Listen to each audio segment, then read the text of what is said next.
자, 오늘부터 여호수아서를 공부하겠습니다.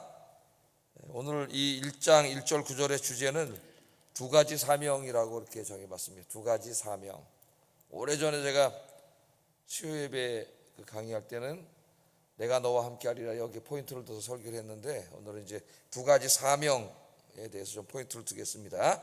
서론적으로 좀 공부하면은 먼저 이제 여호수아서를 공부하면서 출애굽 연대에 대해서 다시 한번 우리가 이제 생각을 해보겠는데, 두 가지 학설이 있다 그랬어요. 13세기 BC 13세기 학설이 있고 BC 15세기 학설이 있는데, BC 13세기 학설을 주장하는 사람들은 고고학과 이집트 역사 이것들을 이제 중심으로 해가지고 13세기서를 주장하고 있고, 또 15세기서를 주장하는 사람들은 성경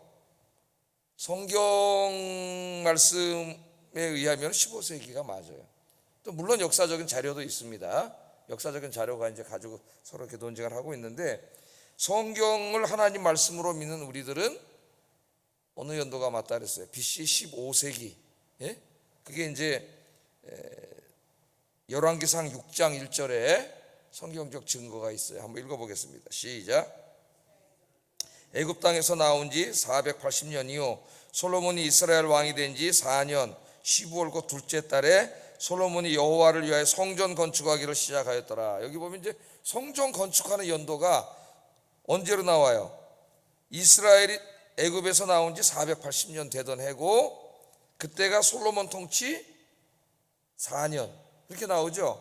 근데 솔로몬의 주기 연도가 몇 년이에요? 저기 보면은 960년.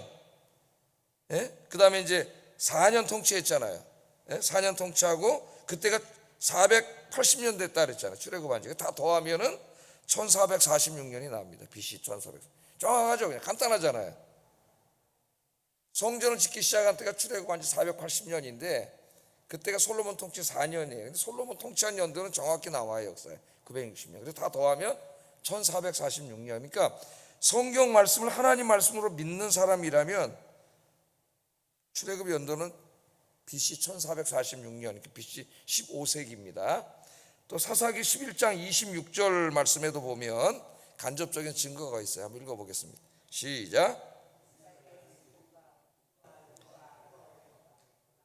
아르논 강가에 있는 모든 성읍에 거주한 지 300년이거늘 그동안에 너희가 어찌하여 도로 섰지 아니하였느냐. 입다가 하는 말인데, 입다가 뭐냐라면 이제 가나안 정복한 지 얼마 됐다 그래요? 300년 됐다 그러잖아요. 300년. 그런데 입다는 사울왕보다는 한 50년 정도 먼저 태어난 사사입니다. 근데 사울왕이 즉위 연도가 1050년이에요. 그럼 거기다 50을 더하면 1100이 되고, 그 다음에 300년, 이제 대략적인 거예요. 이거는 300년 하면 1400년이 되잖아요. 광약기 40년 더하면은 1446년. 이건 어림 숫자이기 때문에 거의 비슷하게 나오죠. 그래서 성경적인 증거는 BC 15세기가 맞고요. 그래서 여러분들 이제 제가 지난번 출애굽기 할 때도 잠깐 말씀드렸지만은 요즘 영화나 또는 웬만한 설명서, 역사 설명서나 뭐 애들 만화 같은 거 보면은 그 출애굽할 때 모세와 대립했던 왕을 라암세스 2세로 나와요. 그것은 BC 13세기설에 입각해서 쓴 거라는 거를 알고, 특별히 우리 아이들 뭐 영화, 애니메이션 이런 거 볼 때 진짜 조심해서 가르쳐야 되기 때문에, 라암세스 2세가 아니라 아멘호텝 2세죠. 모세가 대결했던, 그 사람 40세 때 막 이제 사람도 죽이고 그래서 막 모세를 죽이려고 했던 그 사람은 투트모세 3세고, 그 다음에 이제 40년 동안 미디안 광야에 피신해 있다가 돌아왔을 때 그 왕은 투트모세 3세 아들인 아멘호텝 2세입니다. 그래서 아멘호텝으로 나오면은 15세기설. 15세기설은 어디에 맞아요? 성경 말씀. 열왕기상 6장 1절에 정확하게 나오기 때문에, 만약 이걸 부정하게 되면 성경 말씀에 오류가 있다고 생각하는 사람 편에 서게 되는 거예요. 그래서 15세기. 자, 여호수아의 저자는 여호수아입니다. 물론 이런저런 많은 사람들이 있지만 여호수아서가 그걸 말해주고 있어요. 8장 26절, 여호수아가 거기서 모세가 기록한 율법을 이스라엘 자손의 목전에서 그 돌에 기록하매, 여호수아가 썼다고 나오고, 또 여호수아 24장 26절, 여호수아가 그 모든 말씀을 하나님의 율법책에 기록하고 큰 돌을 가져다가 거기 여호와의 성소 곁에 있는 상수리 나무 아래에 세우고. 그래서 여호수아서 전체 저자는 뭐 여호수아예요. 여호수아의 저자는 여호수아다. 그렇게 간단하게 생각은 이제 넘어가겠습니다.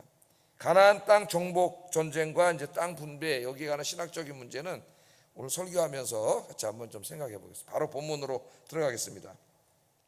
자, 하나님께서 이제 모세가 죽은 이후에 후계자를 누구로 세울 것이냐, 후계자를 세워야 되잖아요. 그때 여호수아를 후계자로 세우셨습니다.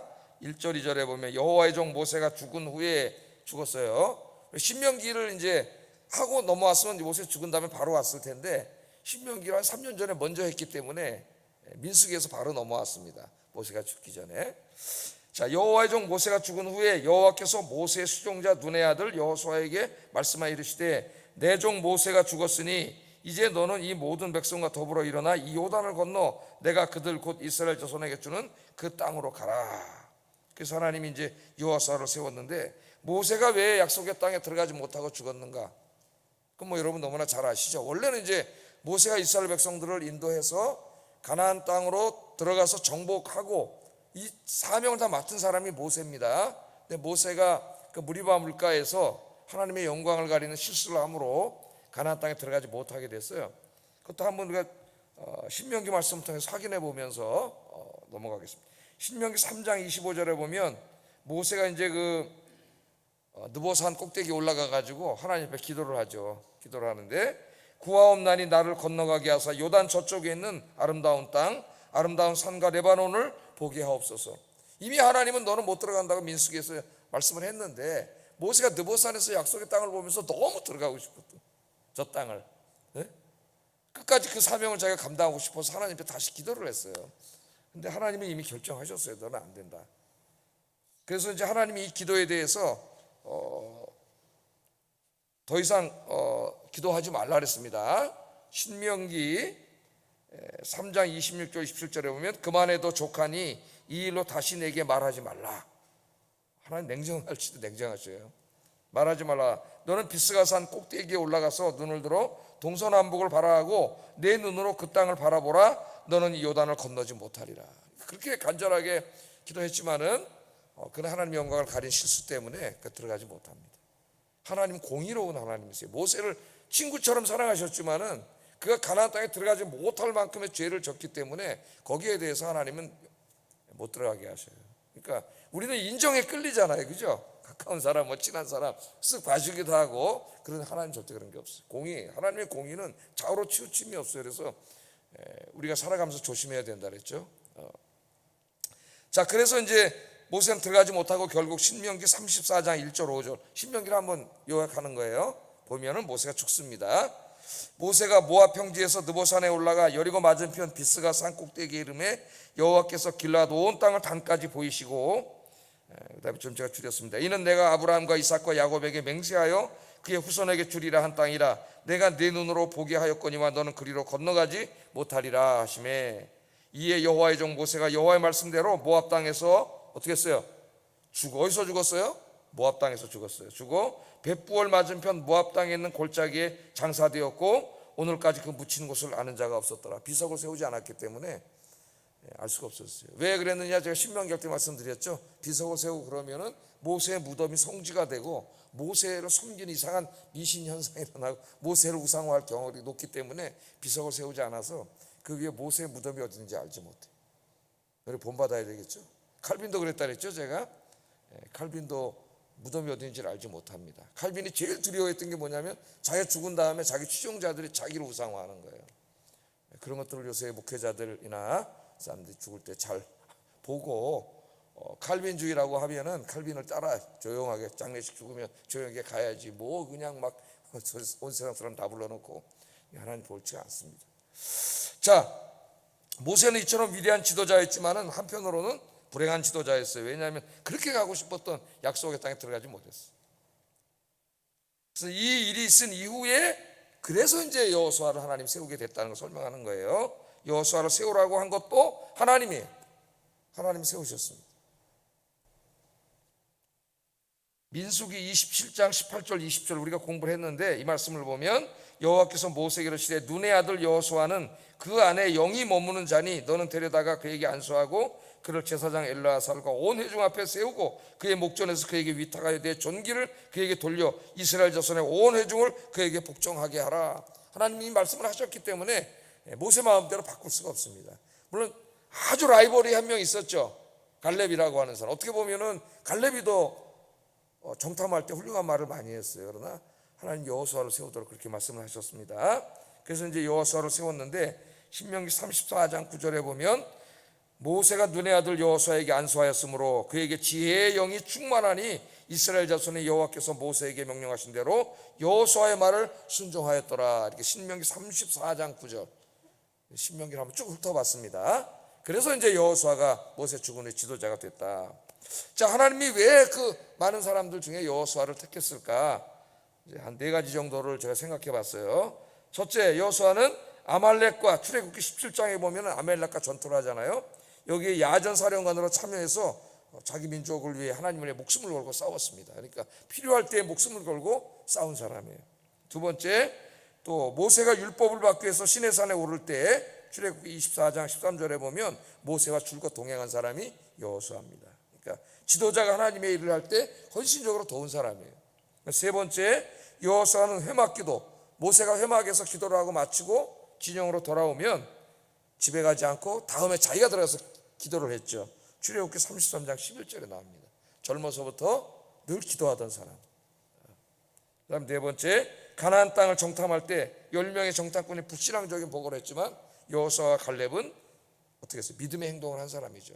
여러 가지 이제 여호수아가 살아왔던 내용을 쭉 간단하게 살펴보면은 그가 지도자감이에요. 그래서 하나님께서 공의 하나님이시잖아요. 여호수아를 이제 새로운 모세 다음에 지도자로 세웠습니다. 아마 굉장히 두려웠을 거예요. 왜냐하면 모세는 너무나 큰 나무이기 때문에 두렵죠. 여러분, 큰 나무 밑에는 다른 나무가 자랄 수 없다 그랬죠. 그늘이 지기 때문에 너무 자기 전임자가 크면은 그 다음 사람 너무 힘들 수밖에 없어요. 태가 나잖아요. 근데 여호수아가 이제 된 거예요. 그 두려운 마음도 이걸 내가 어떻게 잘 감당할 수 있을까?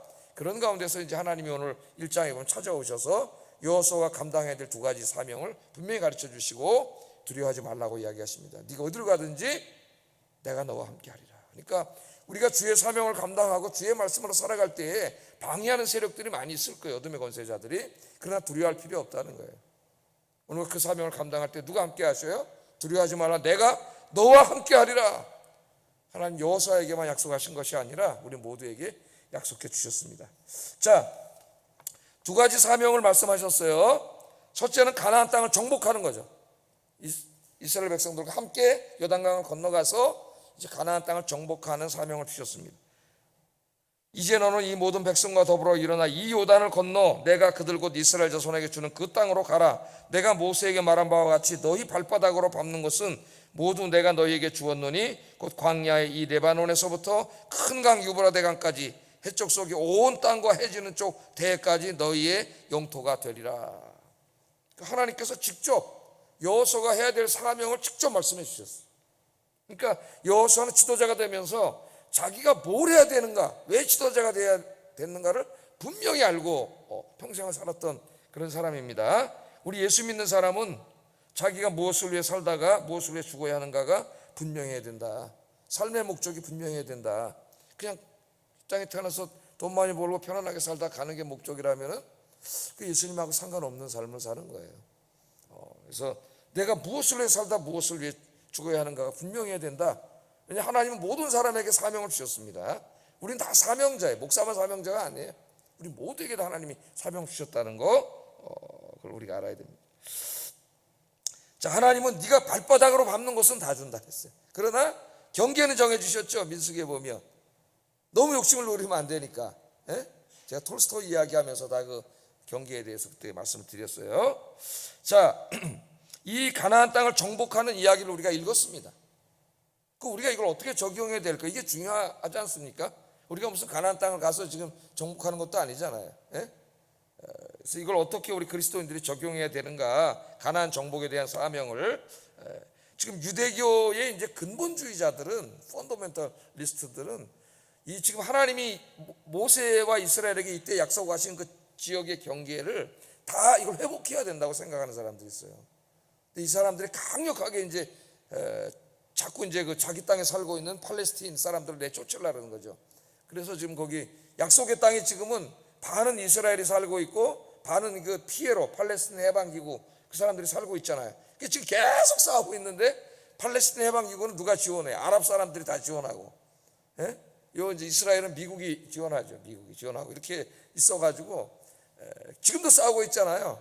과연 그럼 그 이스라엘 땅 지금 모세에게 약속하신 그 경계선을 다 회복하라는 것이 그렇게 적용을 해야 되느냐? 그러면 이스라엘이 그걸 정복을 해야 돼요. 세대주의자들이라고 성경을 문자로 해석하고 계시록을 문자로 해석하는 사람들은 자꾸 그런 식으로 이제 접근을 해가지고 아마겟돈 전쟁을 뭐 이스라엘과 옛날엔 소련하고 전쟁이라 그러더니 소련이 망해버리니까 이제 뭐 중국이나 뭐 아랍하고 전쟁 그렇게 자꾸 바꾸면서 그런 얘기를 하는 사람들이 있어요. 나중에 이제 요한계시록 강의할 때 아마겟돈 전쟁할 때 그 부분은 또 자세히 공부를 하겠습니다. 자, 그러면 그 땅을 문자적으로 점령하는 건 우리하고 무슨 상관이 있어요? 팔레스타인 땅이, 그죠? 그래서 이 첫째 이 가나안 땅을 정복해야 되는 사명은 우리의 생업의 터전과 관계가 있는 거예요. 첫째는 적용을 할 때, 자, 가나안 땅을 인간적으로 생각하면은 그들은 지금 땅도 없고 집도 없고 뭐 아무것도 없잖아요. 밭도 없고. 그러니까 가나안 땅에 들어가서 그들이 거기서 어때요? 집을 짓고 농사를 짓고 가축을 키우면서 생계를 유지해야 될 생업의 터전에 1차원적으로 생각을 하면은. 네. 그러니까 이 가나안 땅의 정복은 첫째는 우리 지금 여러분이 하시고 있는 일, 생업의 터전에 적용해 볼 수가 있겠습니다. 하나님이 우리에게 각자의 재능과 달란트에 따라서 생업의 터전을 주셨어요. 그래서 하나님의 자녀들도 매일 아침 일찍 일어나서 일터로 나가야 됩니다. 가서 내가 일하고 있는 분야에서 많은 열매를 맺을 수 있도록 성실하고 부지런하게 일해야 돼요. 그렇게 함으로써 그 내가 일하고 있는 분야를 이제 신앙적으로 정복을 해야 되는데, 여기 정복한다는 것은 생업의 터전을 통해서 내가 먹고 사는 문제만이 아니라 하나님의 영광을 드러내는 것으로 적용할 수가 있는 거죠. 여러분이 하시는 일, 어디 가서 무슨 일을 하든지는 상관없어요. 예? 하나님의 영광을 드러내는 그런 일을 하느냐. 다윗의 고백처럼 시편 16편 5절 6절 다윗은 이렇게 고백을 했어요. 여호와는 나의 산업과 나의 잔의 소득이시니 나의 분깃을 지키시나이다. 내게 줄로 재어준 구역은 아름다운 곳에 있으며 나의 기업이 실로 아름답도다. 하나님이 자기 주신 생업의 터전을 가장 아름다운 곳으로 여기고 그렇게 감사하면서 살았습니다. 우리 젊은 사람들이라면 하나님 나에게 주신 생업의 터전이 무엇일까를 기도하면서 선택해서 한평생 동안 그 일을 하면서 생업도 하고 하나님께 영광을 돌려 하나님을 영화롭게 해야 되지 않겠습니까? 그래서 여러분들 지금 하시고 있는 일들을 통해 여러분의 생계를 유지할 뿐만 아니라 하나님이 주신 생업의 터전에서 하나님을 영화롭게 하시는 여러분 되기를 주의 이름으로 축복합니다. 내 삶을 통해, 내 생업을 통해 하나님을 영화롭게 하게 하소서. 내가 가는 직장에서 일하는데 나의 모든 인격과 도덕적인 삶과 모든 삶 때문에 사람들이 나를 보고 야, 예수 믿는 사람들은 다르다. 하나님의 영광을 돌리는 거죠. 하나님을 영화롭게 하는. 그래서 우리 신앙으로 그 땅을 점령하고 나 때문에 예수 믿게 하는 거예요. 그게 정복한다는 말이 군사용어지만은 그렇게 이제 우리가 그 점령하는 거고요. 두 번째 이제 여호수아를 읽을 때 두 번째 또 적용해야 될 게 있어요. 생업의 터전을 넘어서는 신학적인 의미가 있습니다. 신학적인 의미. 자, 이 구약의 가나안 땅은 지금 저 이스라엘 땅이죠. 팔레스타인의 그 조그만 땅이에요. 지금 조그만 땅에 대한 약속인데 이게 신약으로 오면서 이 약속이 하나님 나라에 대한 약속으로 바뀌어요. 그러면 그 가나안 땅을 이제 이스라엘이 정복해야 되는 사명은 우리 그리스도인들이 영적인 가나안 땅을 점령하는 사명으로 바뀌는데, 그 영적인 가나안 땅이 뭐예요? 온 세상이에요. 온 세상, 온 세계, 하나님 창조하신 온 세계입니다. 그러니까 온 세계를 가나안 땅을 점령할 때 이스라엘은 무력으로 점령했지만 이제 우리 신약 시대의 사람들은 온 세계를 뭘로 점령해요? 복음으로 기도와 복음으로 점령하는 사명으로 신약 시대에는 가요. 안 그러면은 여호수아를 읽고 가나안 땅을 점령하는 게 우리하고 무슨 상관이 있어? 이렇게 되잖아요. 그래서 신약을 읽어보면은 더 이상 그 땅은 문자적인 땅을 정복하는 게 아닙니다. 지금 이스라엘 사람들의 근본주의자들이 잘못 이해하고 있는 거예요.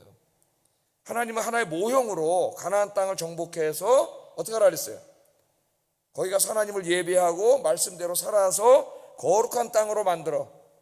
그래서 열방이 빛이 돼가지고 점점 세상을 하나님을 믿는 나라로 만들어 가려고 하는 게 하나님 계획이셨는데 이스라엘이 실패했다 그랬죠. 죄를 짓고. 그래서 참 이스라엘이신 예수님이 직접 오셔가지고 영적인 이스라엘을 만드셨죠. 그게 누구예요? 교회잖아요. 교회, 그리스도인. 이제 그리스도인들의 사명은 열방의 빛, 세상의 빛이 되라 그랬잖아요. 빛이 돼가지고 어떻게 해야 돼요? 복음으로 이 영적인 가나안 땅 온 세상을 점령해서 이제는 그 조그만 가나안 땅 저 팔레스틴이 아니라 온 세상을 거룩하게 해야 돼. 이제 신약을 읽어보면은 이 하나님 나라에 대한 사명으로 바뀌어요. 이제 우리가 이제 구체적으로 이 땅에다 적용을 하면은 이제 우리가 온 세상 정복한다고 다 선교사로 나갈 수는 없는 거 아니에요, 그죠? 선교사로 가시는 분도 있고 또 거기에도 교회가 있고 우리에게 이제 적용하면은 요 지역이죠. 서대문, 마포구 요 지역, 예? 요 지역이 우리에게 주신 할당량이에요, 하나님이. 할당구원. 이 부분을 기도하면서 열심히 전도해가지고 복음으로 점령을 해요. 여기 지금 어둠의 권세자들이 막 차 있는데 복음으로. 그래서 막 미술도 가지고 가고 더운데도 전도지 가지고 가고 그 다음은 또 한두 명 와서 등록도 하고 막 그래요. 가만히 있으면 오지 않아요. 우리가 계속 이제 사명을 가지고 그동안 한 5, 6년 동안은 사람이 없어갖고 진짜 힘들었는데 어쨌든 지금 사람들이 이사는 왔어요. 당회 때 장로님들하고도 얘기했지만은 대부분 보니까 젊은 사람들이에요. 아기들이 있고. 그래서 이제 두 가지가 있습니다. 하나는 전도하기가 제일 힘든 사람들이에요. 그러나 전도하면은 아기들이 있어요. 어린 아기들. 주일학교와 같이 부흥할 수가 있어요. 양면성이 있더라고요. 당회 때도 그런 얘기를 했는데 가을에 또 열심히 전도하려고 그러는데 하여튼 여러분 기도하셔서 우리 아현교회가 이 복음으로 이 주변의 이 아파트들을 사방에 있는 아파트들을 다 정복하는 사명을 잘 감당하게 해달라고 기도하시고 감당하시는 여러분 되길 주의 이름으로 축복합니다. 자, 첫 번째 이제 이 여호수아에게 주신 사명이 이 정복이에요. 가나안 정복. 우리에게 주신 사명이 이거라는 거. 생업의 도전을 통해 하나님께 영광을 돌리고 그 다음에 이 지역사회 복음으로 세상을 정복하는 사명. 이게 첫 번째 사명으로 우리가 적용을 할 수가 있고 두 번째 이제 모세에게 주신 사명은 그 땅을 정복해서 어떻게 살으라고요? 네 마음대로 살면 안 된다는 거죠. 하나님의 백성들은 어떻게 살아야 돼? 하나님의 말씀대로 살아야 돼. 그게 중요해요. 가나안에서 땅을 차지하는 것도 중요하지만 더 중요한 건 하나님 말씀대로 사는 거예요. 하나님이 여러분에게 세금의 터전을 주셨어요. 그 터전에서 여러분 열심히 일해가지고 열매를 맺는 것도 중요하지만은 그런 모든 가운데 내 마음대로가 아니라 하나님의 말씀에 순종하는 게 중요하다는 거예요. 7절 8절 한번 읽어보겠습니다. 시작. 네게 명령한 그 율법을 다 지켜 행하고 우로나 자로나 치우치지 말라. 그리하면 어디로 가든지 형통하리니 이 율법책을 내 입에서 떠나지 말게 하며 주야로 그것을 묵상하여 그 안에 기록된 대로 다 지켜 행하라. 그리하면 내 길이 형통하게 될 것이요 내가 형통하리라.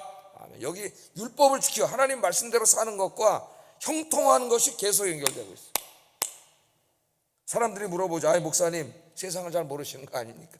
목사님 말씀대로 그렇게 살면은 어떻게 먹고 살아요? 세상이 약육강식의 사회인데 우리가 그렇게 생각할 수도 있습니다. 치열한 경쟁 사회에서 말씀대로 정말 그렇게 살면은 과연 먹고는 살 수 있겠습니까?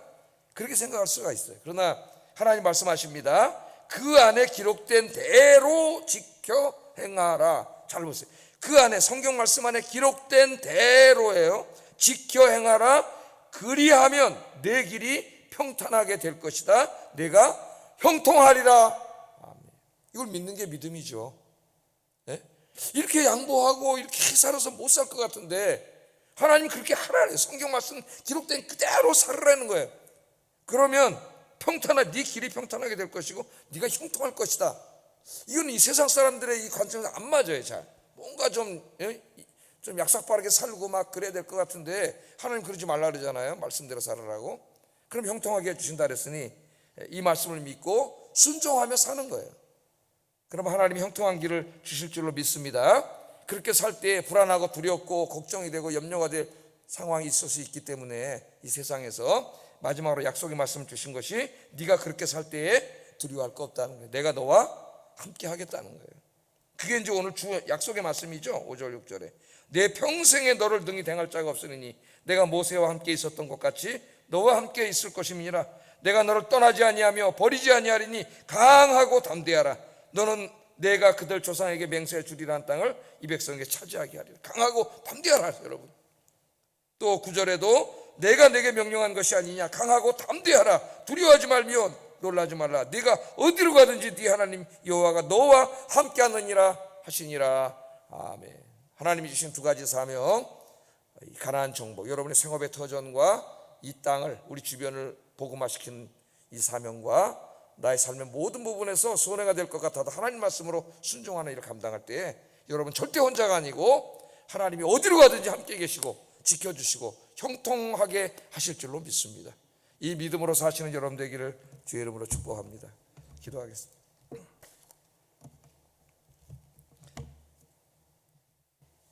기도 제목을 드리겠습니다. 하나님께서 주신 우리의 삶의 터전에서 기도하며 최선을 다하여 하나님을 영화롭게 하는 삶을 살게 하소서. 여러분 생업의 터전에 가서 기도하세요. 두 번째, 죄악으로 병들고 오염된 이 세상을 예수 그리스도의 십자가와 부활의 복음으로 정복하여 이 세상을 거룩한 하나님 나라로 만드는 일에 힘쓰게 하소서.